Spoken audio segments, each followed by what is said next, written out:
গোসল না করে কিছু করা যায় না এমন কথা বললেই শিরক হবে। দিনাজপুরে এক বাড়িতে রাতে আছি, তো হেডমাস্টার উনি বলছেন, ভাইজান আমার চৌকি থেকে নিয়ে বাহির পর্যন্ত চট বিছানো আছে, কেন বলতে পারেন? বলে হ্যাঁ আমি তো বলতে পারছি না কেন যে বিছিয়ে রেখেছেন। ভাইজান ফরজ গোসলের যদি প্রয়োজন হয়ে যায়, স্বামী স্ত্রীর মিলনের পরে অপবিত্র পা মাটির উপরে রাখলে মাটি অভিশাপ করবে, এই জন্য বিছান থেকে নিয়ে স্যান্ডেল পর্যন্ত চট দিয়ে রেখেছি। আর আপনাদের এলাকাতে আছে যে স্বামী স্ত্রী মিলনের পরে বিছানা ধুইতে হবে, চাদর ধুইতে হবে, কাপড় ধুইতে হবে, ছায়া ধুইতে হবে, আরো কত কি আল্লাহ ভালো জানে। শিরকের অবস্থা দেখলে আপনার গাইবান্ধা, রংপুর এইসব এলাকার বিবাহের দৃশ্য আমার মনে পড়ে।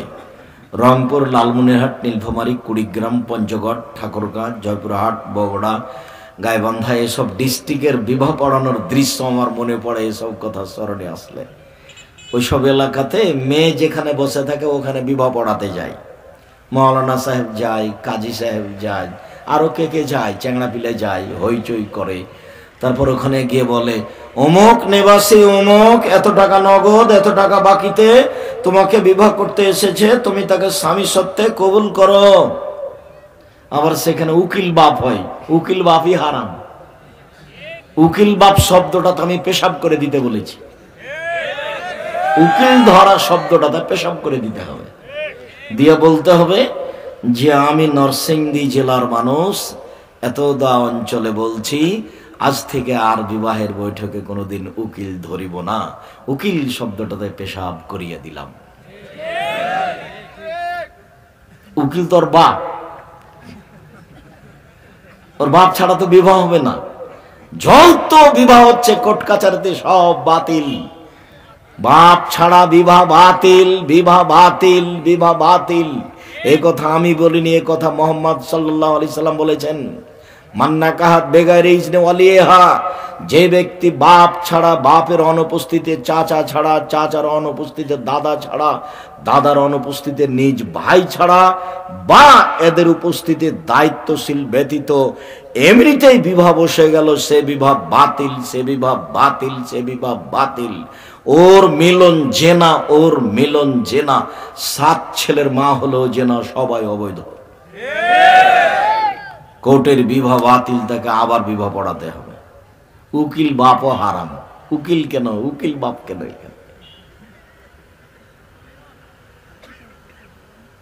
তারপরে 3 বার বলার পরে এখন এই লোকগুলি যারা বাড়ির ভিতরে এসেছে, এরা এখন বর যেখানে বসে আছে সেখানে যায়, গিয়ে দাঁড়িয়ে থাকে। তখন বসে থাকা লোকগুলি বলে আপনারা কে? আমরা এই বিবাহের উকিল। মেয়ে কবুল করেছে? জি করেছে। আপনারা শুনেছেন? জি শুনেছি। তখন বলে তাহলে বসেন। মনে হচ্ছে পাগলামি কারবার, হিন্দুদের বিবাহ লেগেছে কলার গাছের চতুর্দিকে ঘুরে, ধর্ম পাগল হয়ে গেছে। নরসিংদী এরকম কিনা আমি জানি না, কোন বিবাহে উপস্থিত হয়েছে কিনা আমি জানি না। তবে চাঁপাই নবাবগঞ্জে এমন কোন বিবাহের এমন একটা নীতি নাই যেটা জায়েজ, সবই হারাম। বলছিলাম সম্মানিত দিনী ভাই বোন, আবুদুল্লাহ ওয়ালা তুশরিকু বিহি শাইআ, পৃথিবীর মানুষ তোমরা এক আল্লাহর ইবাদত করো, তার সাথে বিন্দু মাত্র শিরক করো না। বাংলাদেশের মাটি এমন মাটি যেখানে বিপদ সীমার উপর দিয়ে শিরক চলে। আল্লাহ ছাড়া কারো কাছে কিছু চাইলেই শিরক হয়, কবরের কাছে কিছু চাইলেই শিরক হয়, পীরের কাছে কিছু চাইলেই শিরক হয়, কবরে মানত মানলে শিরক হয়, দিবস পালন করলে শিরক হয়, সেটা যে দিবসই হোক না কেন।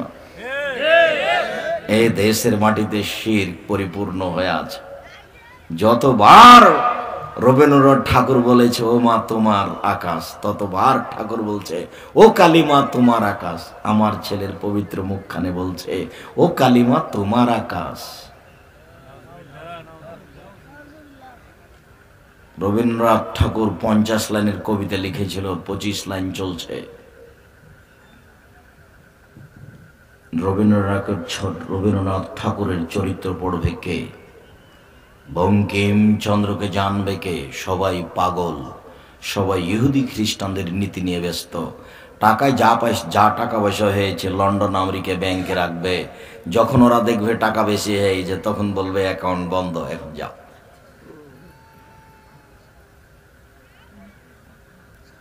চরিত্র পরিবর্তন হয়ে গেছে, কিভাবে ফিরে আসবে আল্লাহ তুমি সহজ করো। অবিল ওয়ালিদাইনে ইহসানা, পৃথিবীর মানুষ তোমরা বাপ মায়ের সাথে ভালো আচরণ করো। আল্লাহর সাথে ভালো আচরণ করো মানে শিরক করো না। বাপ মায়ের সাথে ভালো আচরণ করো। যেদিন মা চুমা খেতে পারে সেদিন মাকে শ্রদ্ধা করতে হবে, তার নাম শ্রদ্ধা নয়। যেদিন মা শতবার আব্বু খাও বলে আদর করে সেদিন মাকে সম্মান করতে হবে, সেদিন আসলে তার নাম সম্মান নয়। যেদিন সকালে দেখতে পাচ্ছি যে এই বাড়িতে সবচেয়ে খারাপ মানুষ আমার মা, যা কিছু বলে উল্টা বলে, আমার মাকে আমার বউকে অকথ্য ভাষায় গালি দেয়, যা বলছে সবকিছু উল্টা বলছে, পয়সা ইনকাম করি আমি, আর আমার মা আমার বোনের ছেলেকে ভালোবাসে, অবাক কথা, আমাকে দেখতেই পারে না, যা বলে সবই উল্টা উল্টা বলে, এই কথাও ঠিক। এই বাড়িতে সবচেয়ে খারাপ মানুষ আমার মা আর বাপ। সেই দিন বাপ মাকে ভালোবাসার নাম ভালোবাসা। মা উল্টা কথা বলছে এই কথাই ঠিক, মা উল্টা কথা বলছে এই কথাই ঠিক, এর পরেও একবারে এরকম শব্দ বলা নিষেধ আছে। ও কত বড় সম্মানী ছেলের কাছে মেয়ের কাছে, এটা ভাষা দিয়ে উল্লেখ করা কঠিন। আর মা যে সময়তে দুধ খাওয়ায় লালন পালন করে ওই সময়কার কষ্ট কেউ ভাবতে পারে না। কদিন পরে মাও ভুলে যায়, ছেলে তো ভুলে যাই।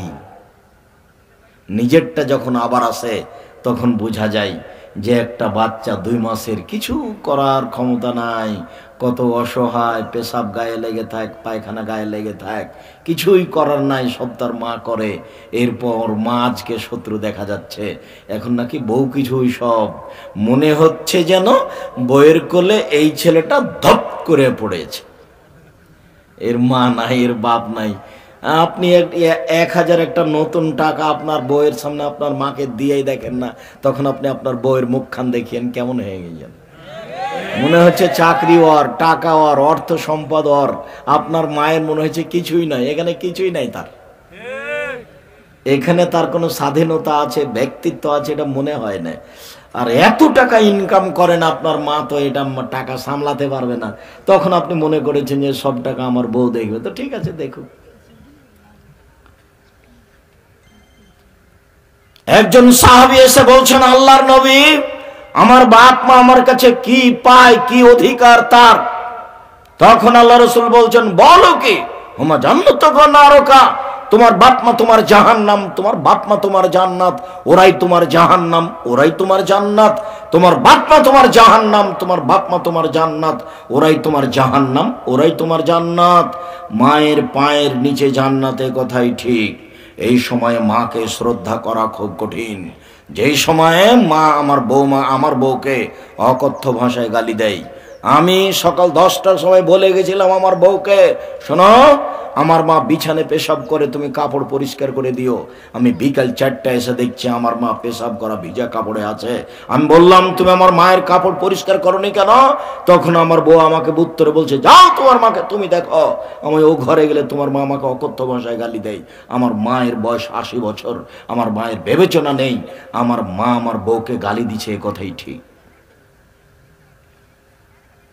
এখন বোনেরা তো নেই, সব শ্বশুর বাড়ি চলে গেছে, ওরা তো এসে এখানে কাজ করতে পারবে না, ওদের সংসার আছে। শুনুন, সব উল্টে গেছে, বউ উল্টে গেছে, ছেলে মেয়ে উল্টে গেছে, সবাই বাড়িতে উল্টে গেছে। কেউ আপনার মায়ের পক্ষে নয়, আপনিও আপনার মায়ের পক্ষে নন। কেননা এই বাড়িতে সবচেয়ে বড় শত্রু আমার মা। এরপরেও গোসল করাবেন আপনি, কাঁধে করে মেডিকেলে নিয়ে যাবেন আপনি, কাঁধে করে মেডিকেল থেকে নিয়ে আসবেন আপনি, কাপড় পরিয়ে দেবেন আপনি, কাপড় গোসল করে দেবেন আপনি, মেডিকেলে নিয়ে যাবেন আপনি। যত প্রয়োজন আছে আপনার মায়ের সবকিছু আপনি করবেন। এমন কোনো আপনার মায়ের কর্ম নাই যেটা আপনাকে করতে হবে না বা আপনার লজ্জার কারণ আছে, এমন কিছু নেই। একদিন আপনি ছিলেন আপনার মায়ের কোলে, এখন আপনার মা আপনার কোলে, এখনো শিশুর চেয়েও বেহিসাব, শিশুর যে হিসাব থাকে তার নেই। বলে সব উল্টা কথা। উল্টা কথাকে হিসাব করলে আপনি বাপ মাকে মূল্যায়ন করতে পারবেন না। আর ছোট বাচ্চাকে আদর করা যায়, পেশাব পায়খানা সাফ করা যায় সহজে, কিন্তু 90 বছরের মানুষ যদি পেশাব পায়খানা করে তখন সহজে তা সাফ করা যায় না। এত কঠিন অবস্থা যেন কারো উপরে না আসে, যার কারণে রাসূল সাল্লাল্লাহু আলাইহি ওয়াসাল্লাম বলেছেন যে তোমরা এই দোয়াটা পড়িও, আউযুবিকা মিন আরদালিল উমর।